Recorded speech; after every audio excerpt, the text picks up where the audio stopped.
Imagine a love story written in the stars, then rewritten in the dust of betrayal. Anna, 7 months pregnant, her heart full of dreams, her finger adorned with a diamond worth more than a lifetime's wages.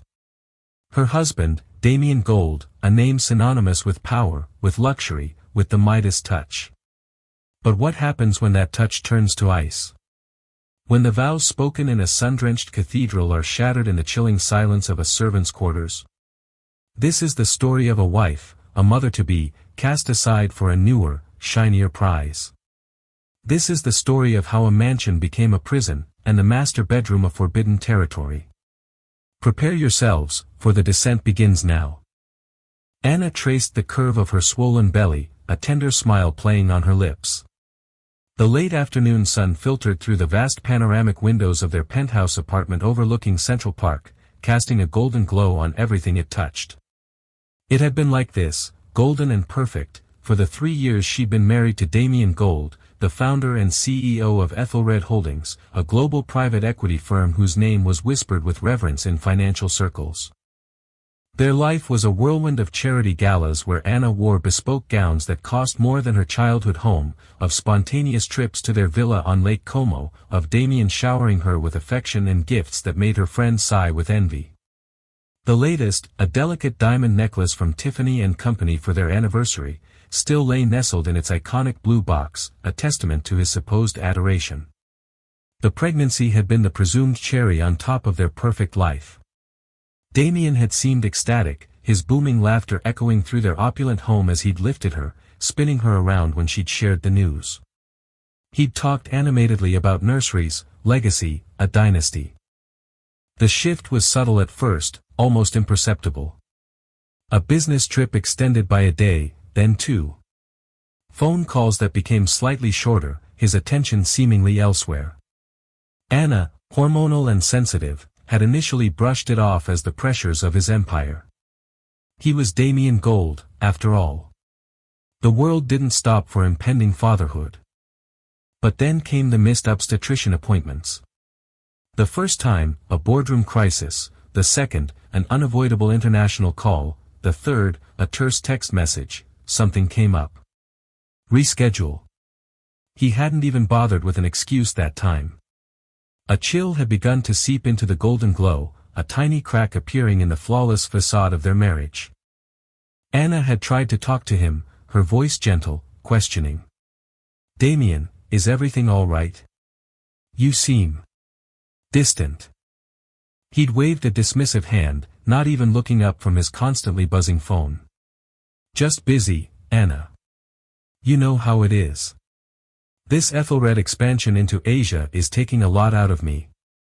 The real blow came a week later. Damien had been out late again. Anna had waited up, a plate of his favorite pasta kept warm, her heart a knot of anxiety. He'd breezed in just before 2 a.m., smelling faintly of a perfume she didn't recognize, something musky and expensive, completely unlike her light floral scents. "Damien, we need to talk," she'd said, her voice trembling slightly. He'd sighed, running a hand through his perfectly styled dark hair. "Anna, I'm exhausted. Can this wait?" "No, it can't," she insisted, standing her ground, her hand instinctively going to her belly. "You've been different. And this scent." He finally looked at her then, his eyes, usually warm and crinkling at the corners when he smiled, were now cold, almost appraising. "What scent?"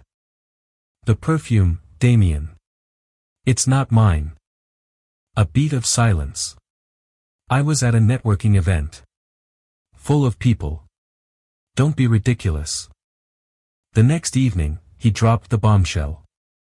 He found her in the master suite packing a small weekend bag for a planned baby moon to the Hamptons, a trip he was now clearly not intending to take. "Anna," he began, his voice devoid of its usual warmth, replaced by a chillingly calm authority. "We need to make some changes around here." She looked up, confused. "Changes? What sort of changes?" "Living arrangements, primarily." He gestured vaguely around the palatial master bedroom, with its king-sized bed, walk-in closets larger than most New York apartments, and an ensuite bathroom clad in Italian marble. "I need this space." "You need this space," she echoed, a laugh of disbelief escaping her. "Darling, we share this space." "What are you talking about?" "No, Anna," he said, his gaze unwavering and hard. "I need this space. For myself.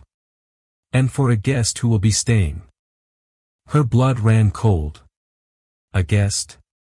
What guest, Damien?" "I'm 7 months pregnant. We were supposed to go to the Hamptons." "Plans change," he stated flatly. "The Hamptons are off. And you'll be more comfortable elsewhere in the apartment." "Elsewhere?" "Damien, this is our bedroom." Panic was starting to claw at her throat. He walked over to the window, staring out at the glittering cityscape. "I've had Mrs. Petrov prepare the room at the end of the staff corridor. The old maid's room. It's perfectly adequate." Anna felt the world tilt. The maid's room. The small, stuffy room near the service entrance, barely large enough for a single bed and a tiny dresser. The room that hadn't been used in years, except for storage. "The maid's room," she whispered, her voice cracking. "You want me, your pregnant wife, to sleep in the maid's room? It's quiet there." "You'll get plenty of rest," he said, still not looking at her. "And it will be better for everyone this way." "Better for whom, Damien?" Tears welled in her eyes, blurring the sight of his imposing silhouette. "Who is this guest that warrants me being thrown out of my own bed? My own room?" He finally turned, his expression unreadable, but his eyes held a glint of something cruel. "Her name is Isabel. And she prefers the master suite." The name hung in the air, heavy and suffocating. Isabel. The owner of the musky perfume. The reason for the late nights, the missed appointments, the chilling distance. Anna stumbled back, her hand flying to her mouth, a sob escaping. "You're having an affair." It wasn't a question. Damien didn't deny it. He merely shrugged, a gesture of such profound indifference that it cut Anna deeper than any angry denial could have. "Things have been difficult between us, Anna. You've been so focused on the baby. We've drifted apart." "Drifted apart?" she cried, the tears now flowing freely. "I'm carrying your child, Damien. Our child. How could you do this? And with whom?" "Isabel Moreau," he said, the name rolling off his tongue with an infuriating ease. "She's a designer. Very talented. You'll meet her soon enough." "Meet her?" Anna felt a hysterical laugh bubble up. "You expect me to meet the woman you're throwing me out for, while I sleep in a servant's room?" "It's for the best, Anna," he repeated, his voice firm. "Consider it a temporary arrangement. Until you get settled elsewhere." Settled elsewhere? The implication hit her like a physical blow. He wasn't just moving her to another room. He was moving her out of his life. Before she could say another word, before she could scream or break down completely, he turned and walked out, leaving her standing alone in the opulent prison their bedroom had suddenly become. The Tiffany box on her dresser seemed to mock her, its brilliant contents now feeling like fool's gold. The golden glow was gone, replaced by a suffocating darkness. Her perfect life hadn't just cracked, it had shattered into a million irreparable pieces. And as the door clicked shut behind Damien, Anna knew she wasn't just being moved to the maid's room. She was being relegated to the forgotten corners of his world, while another woman prepared to take her place in the spotlight of his affection. The reign of the mistress was about to begin. The next 24 hours passed in a blur of numb disbelief and heart-wrenching sorrow for Anna. Mrs. Petrov, their housekeeper of 10 years, a woman with kind eyes and a usually stoic demeanor, had tears welling as she silently helped Anna move a few essential belongings into the cramped maid's room. It was a stark, cheerless space, painted a drab beige with a single narrow window overlooking a brick air shaft. The bed was small, the mattress thin, a world away from the custom-made comfort of the master suite. Mrs. Petrov, Anna had whispered, her voice hoarse from unshed tears. How could he? The housekeeper had simply squeezed her arm, her expression a mixture of pity and anger. Mr. Gold. He has changed, madam. This new woman. She trailed off, shaking her head. Isabelle Moreau arrived the following afternoon. Anna heard the commotion from her tiny room, the eager tone in Damien's voice, the musical, confident laughter of a woman, the distinct click-clack of expensive heels on their marble hallway. Curiosity, a painful, self-destructive kind, compelled Anna to peek. She opened her door a crack, just enough to see. Isabelle was a vision, if one appreciated the type. Tall, statuesque, with fiery red hair cascading down her back and eyes the color of emeralds. She was draped in what looked like a brand new Chanel suit, a large Hermès Birkin bag swinging nonchalantly from her arm. She surveyed the grand living room with an air of proprietary assessment, a queen inspecting her new domain. Damien was fawning over her, his arm possessively around her waist, beaming as if he'd just acquired the rarest of treasures. And this, my dear Isabelle, is just the beginning, Anna heard him say. The city is ours. Isabelle laughed, a throaty, confident sound. Oh, Damien, you do spoil me. She kissed him then, a long, passionate kiss right there in the hallway, without a care in the world for who might see. Anna recoiled as if burned, shutting her door silently, her heart a leaden weight in her chest. This wasn't just an affair. This was a full-blown takeover. Damien wasn't just being unfaithful, he was reveling in it, flaunting it. The days that followed were a living hell. Anna confined herself mostly to her small room, the sounds of Isabelle's laughter and Damien's attentiveness a constant, agonizing reminder of her displacement. The aroma of Isabelle's strong, musky perfume seemed to permeate the entire apartment, a scent that now made Anna feel physically ill. Isabelle made no effort to be discreet or kind. On the few occasions Anna had to venture out to the kitchen, Isabelle would look her up and down with a smirk, her eyes glittering with triumphant malice. One morning, as Anna was making herself a simple piece of toast, Isabelle sauntered in, wearing one of Damien's silk robes, clearly having just emerged from the master bedroom. Oh, you're still here, Isabelle said, her voice dripping with false surprise. She opened the refrigerator, pulling out a carton of fresh orange juice. Damien said you'd be making other arrangements soon. Anna's hand tightened on her mug. This is my home, Isabelle. Isabelle poured herself a glass of juice, taking a slow sip. Was your home, darling? Things change. Damien needs a partner who can keep up with him. Someone vibrant, exciting. Not someone bogged down. Her eyes flicked pointedly to Anna's pregnant belly. The cruelty of the remark stole Anna's breath. Being pregnant doesn't mean I'm bogged down. I'm carrying his child. Isabelle shrugged. Men like Damien like the idea of children. The legacy. The actual process. The crying, the diapers, the sleepless nights. Not so glamorous. He needs a woman who is focused on him. She ran a perfectly manicured finger along the collar of the silk robe. And I am very, very focused on him. The humiliation was a constant companion. Anna would hear them entertaining guests in the evenings, laughter and music spilling out from the main living areas while she sat alone in her tiny room, the rhythmic thumping of the bass a cruel mockery of her own racing heartbeat. She learned that Isabelle had already started redecorating, consulting with designers, making changes to Anna's home as if she'd lived there for years. Worse, one afternoon, desperate for some air, Anna saw a new piece of art being hung in the foyer. It had replaced a cherished landscape painting Damien had bought for her on their first anniversary. Later that day, she saw Isabelle wearing the Tiffany diamond necklace. It was clasped around her slender throat, glittering mockingly. A surge of rage, so intense it almost choked her, rose in Anna's chest.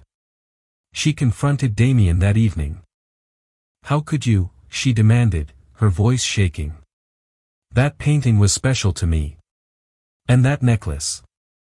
You gave that to me. Damien looked irritated. Anna, don't make a scene. It's just a painting. And Isabel admired the necklace, so I let her borrow it. What's the big deal? The big deal, Anna's voice rose, is that you are systematically erasing me from my own life. You give her my gifts, you replace our memories, you flaunt her in my face while I'm pregnant with your child and sleeping in a damn closet. Isabel appeared at the doorway then, a smug smile on her face. Having a little tantrum, are we? Pregnancy hormones can be so unbecoming. This has nothing to do with you. Anna snapped. Oh, I think it has everything to do with me, darling, Isabel purred, linking her arm through Damien's. After all, I'm the one he wants now. Isn't that right, my love? Damien didn't look at Anna. He just nodded, his gaze fixed on Isabel. Anna, you're being hysterical. Isabel is my guest. You will treat her with respect. Or you will find your circumstances even less comfortable. The threat hung in the air. Defeated and utterly humiliated, Anna retreated. As she walked back to her cramped quarters, she heard Isabel's triumphant laughter echo behind her. Sleep was elusive that night. How had the man who vowed to love and cherish her become this cold, cruel stranger? She thought of her unborn child, and a new, fierce determination began to smolder amidst the ashes of her despair. She couldn't let them win. The queen usurper might be wearing her jewels and sleeping in her bed, but Anna knew one thing. This was far from over. Weeks bled into a miserable month. The isolation was profound. Her friends, initially sympathetic, grew distant. Damien, she suspected, had been feeding them a narrative of her being unstable and hormonal. One evening, driven by a desperate need for an ally, Anna called her younger sister, Clara, a pragmatic lawyer in Chicago. Anna, you sound awful. What's wrong? Hesitantly at first, then in a torrent of emotion, Anna poured out the whole sordid story. There was a stunned silence, then Clara's voice, sharp with anger. That absolute bastard. Anna, you can't stay there. You have to leave. And go where, Clara? Anna whispered. All my money is tied up with his. And the prenup. Prenups can be challenged, Anna, Clara shot back. Especially with blatant cruelty and infidelity. You need a copy of that prenup, and you need a good lawyer. Someone in New York who won't be intimidated by Damien Gold. The call with Clara ignited a spark. Her greatest and most unexpected ally, however, came in the form of Mrs. Petrov. The housekeeper found subtle ways to support an extra blanket, a plate of her favorite cookies, a shared look of sympathy. One afternoon, while Damien and Isabel were out, Mrs. Petrov knocked softly on Anna's door. Madam Anna, she said, her voice low. I overheard them talking about the prenuptial agreement. Miss Moreau was asking about it. Mr. Gold laughed and said you would get practically nothing. But I remember your father, God rest his soul. He was a shrewd man. He met with the lawyers before the wedding. He was very particular about certain clauses, something about infidelity and protection for any future children. Anna's heart leaped. Hope, wild and fierce, blossomed in her chest. The documents, Mrs. Petrov continued, her voice even lower, are in the safe in his study. I saw him enter the code once. She scribbled a sequence of numbers on a piece of paper. It's his birthday, backwards, followed by the year Ethelred was founded. That night, her heart hammering against her ribs, Anna crept into the study. With trembling fingers, she punched in the numbers. A soft click, and the heavy door swung open. There, in a thick vellum envelope marked Prenuptial Agreement, gold sterling, lay her potential salvation. Back in her room, she took a deep breath and began to read. The legalese was dense, but then she reached Annex B, Section 3, Provisions in Event of Marital Misconduct. It stipulated that in the event of proven infidelity leading to a marital breakdown, clauses limiting spousal support would be rendered null and void. Furthermore, it explicitly stated that any offspring shall be provided for through a trust funded at a significant percentage of the at-fault party's annual income. Tears of gratitude for her father's foresight streamed down her face. Damien thought he held all the cards, but he was wrong. His affair wasn't just a moral failing, it was a contractual breach. But she needed proof. Over the next few weeks, Anna became a ghost, an observer in her own home. Armed with her sister's advice, she discreetly photographed Isabel's belongings in the master suite and recorded snippets of conversations. Clara found her a lawyer, a tenacious woman named Sarah Chen, known for handling contentious divorces against powerful men. "This is good," Sarah said, tapping the prenup during their first clandestine meeting. "But we need something undeniable. Isabel is the key. Her arrogance may be her undoing." The opportunity presented itself a few days later. Damien was away on business, and Isabel was hosting a small gathering. Driven by a desperate hope, Anna remembered an old baby monitor. Slipping out of her room, she discreetly placed the transmitter behind a large potted plant near the terrace where Isabel and her friends were gossiping. Back in her room, she switched on the receiver. She was about to give up when she heard Isabel's voice, slurring slightly from champagne. "Damien is utterly besotted. He'd give me anything. That ridiculous resort project in St. Bart's. He's already sunk millions into an account I control. He thinks it's for Ethelred's global expansion. But darling, it's my nest egg. A girl has to look out for herself, right?" One of her friends giggled. "But what about the pregnant wife?" "Oh, her," Isabel laughed dismissively. "The prenup leaves her with nothing. He's just waiting until after the baby is born to kick her out so he doesn't look like a complete monster to the press. By then, I'll have my hooks in so deep he won't know which way is up." Besides, her voice dropped to a conspiratorial whisper, "This Street Bart's project is designed to bleed Ethelred just a little. Enough for me to be set up for life. He signed all the transfer authorizations himself. So trusting." Anna's blood ran cold. Isabel wasn't just a mistress, she was a con artist. Fumbling for her phone, Anna recorded Isabel's damning monologue. This was more than proof of infidelity. This was evidence of criminal fraud. Isabel, in her arrogance, had just handed Anna the weapon she needed. Armed with the recording, Anna and Sarah Chen devised a plan.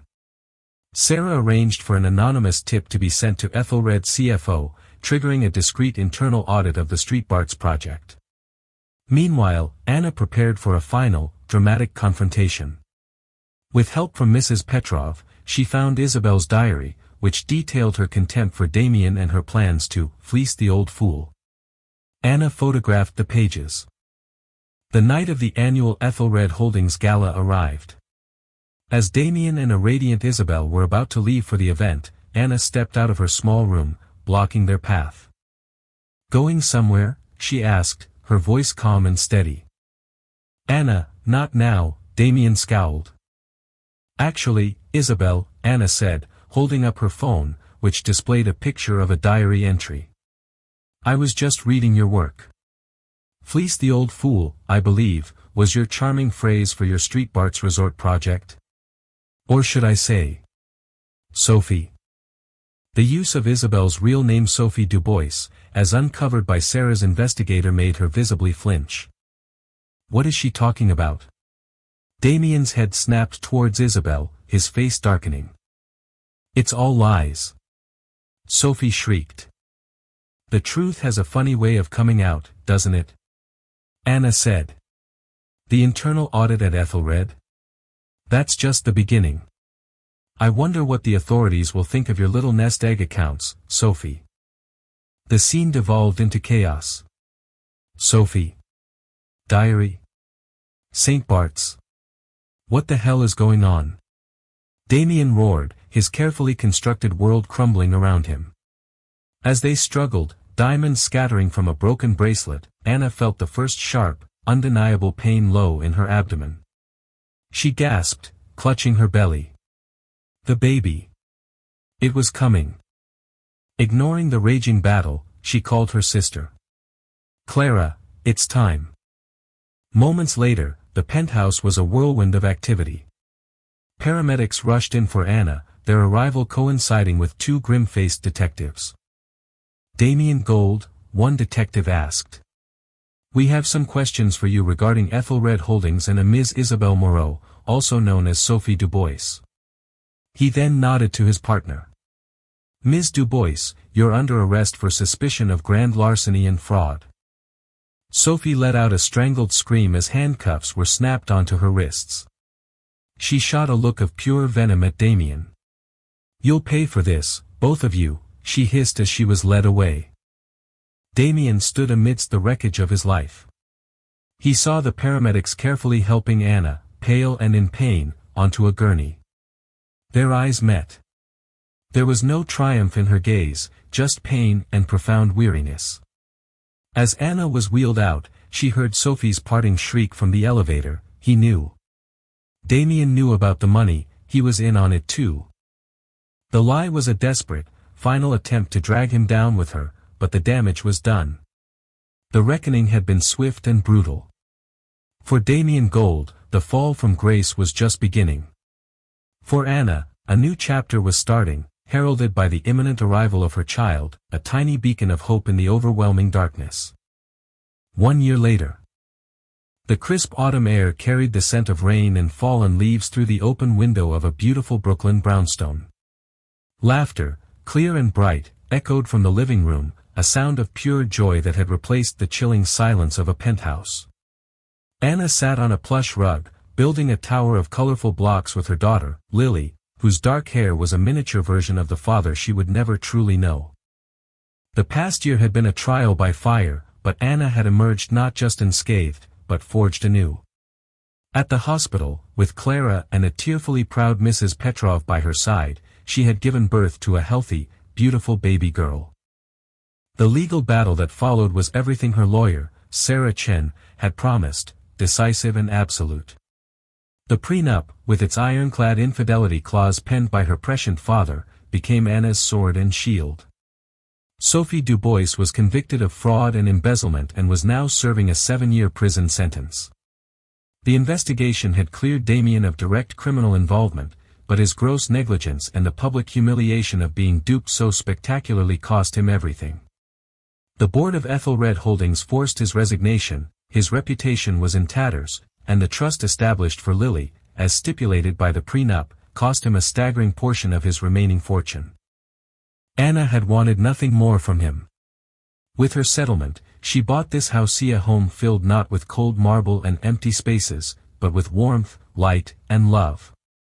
Mrs. Petrov, who had loyally testified on Anna's behalf, had retired from the penthouse and now came 3 days a week to help with Lily, more a cherished grandmother than a housekeeper. A small, framed photo sat on the mantelpiece. Anna, beaming, cutting a ribbon. She had used her experience and newfound resources to establish the Lily Foundation, a nonprofit dedicated to providing legal aid and support for women and children navigating difficult domestic situations. Her story, once a source of private shame, had become a public symbol of strength. The doorbell rang. It was Damien. His visits were infrequent, court-appointed, and always supervised. The swagger was gone, replaced by a quiet desperation. He looked older, his expensive suit doing little to hide the hollowness in his eyes. "Hello, Anna," he said, his voice quiet. He held out a small toy for Lily.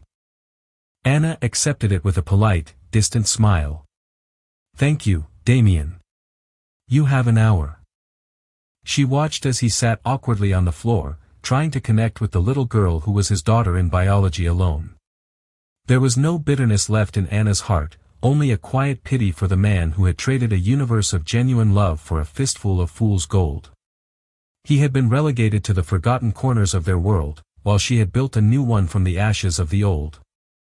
When his hour was up, he left as quietly as he'd arrived. Anna closed the door, leaning against it for a moment. She picked up her daughter, holding her close and breathing in her sweet, baby scent.